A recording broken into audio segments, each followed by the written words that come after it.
What is up you guys? Dr. Momentum back at it again with another video, and right now meron na naman tayong panibagong lesson sa technical analysis. Okay? So yan, libreng lesson on technical analysis. Doc, ano ba ang pag-uusapan natin today?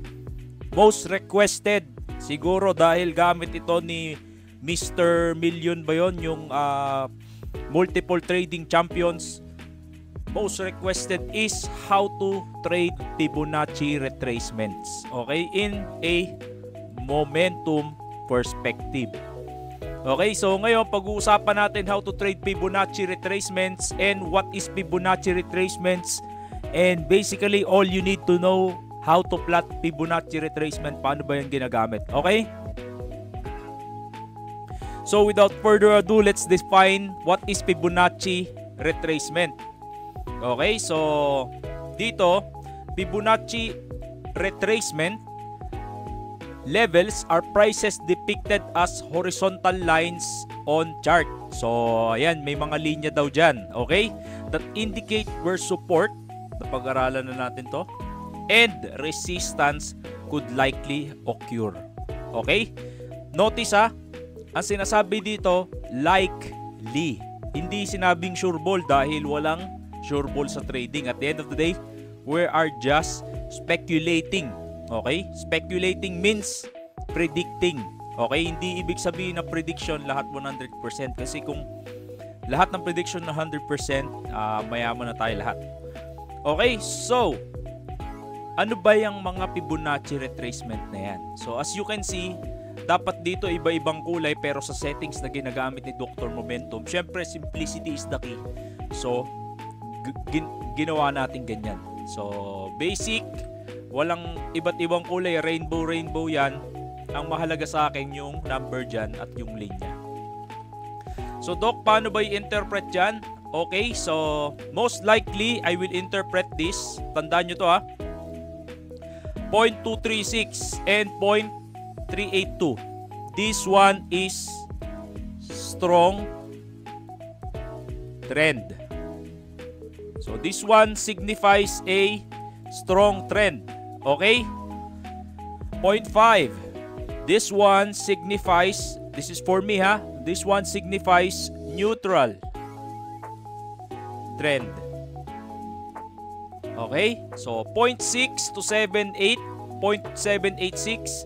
This one signifies reversal or bearish trend. Alright? So, ayan. So, pwede nyo i-screenshot yan. So, right now, pag-uusapan natin yung example dyan.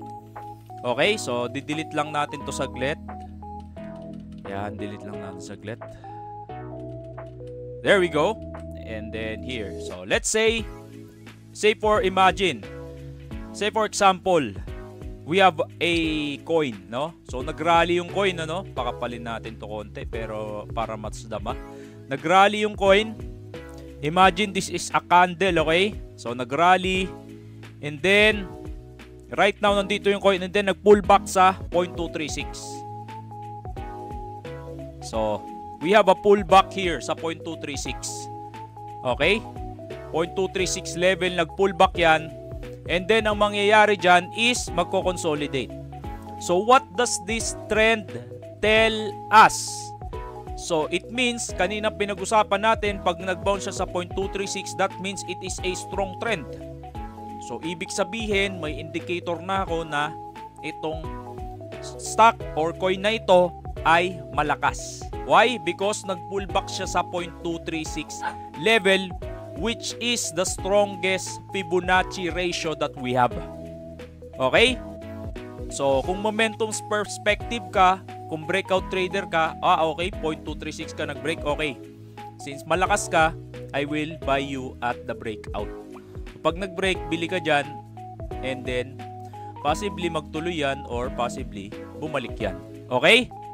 So, that's 4.236. Ano naman, Doc, pag 0.382?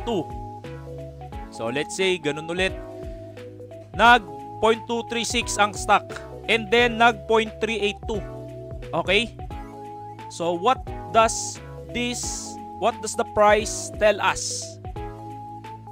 Ibig sabihin, hindi siya super strong, pero for us, that is still a strong trend.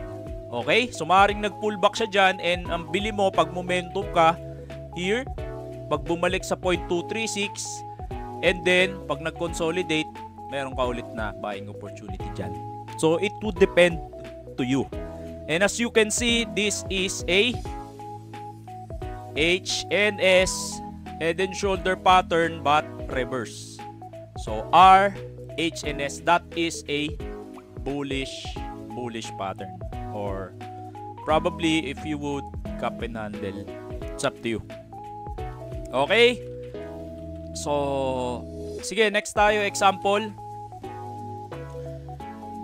Ang basic interpretation naman nito guys, sa madaling salita, kapag ang coin is nag-pullback, the more na malalim ang pullback niyan, syempre the more na mahaba yung recovery niyan.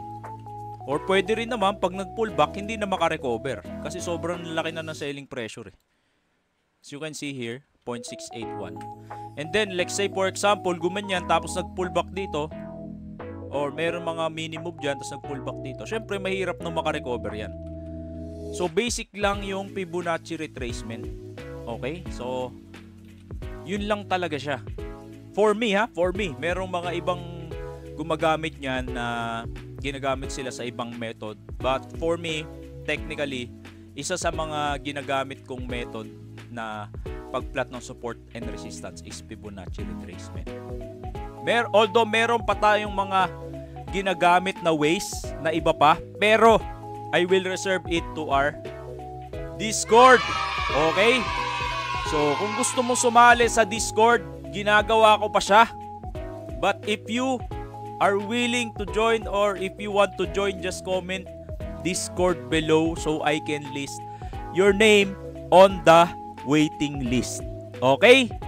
So, yun lang for this lesson. Sana may natutunan kayo. God bless. Happy Sunday. Mamaya worshiper na naman tayo. Dr. Momentum out.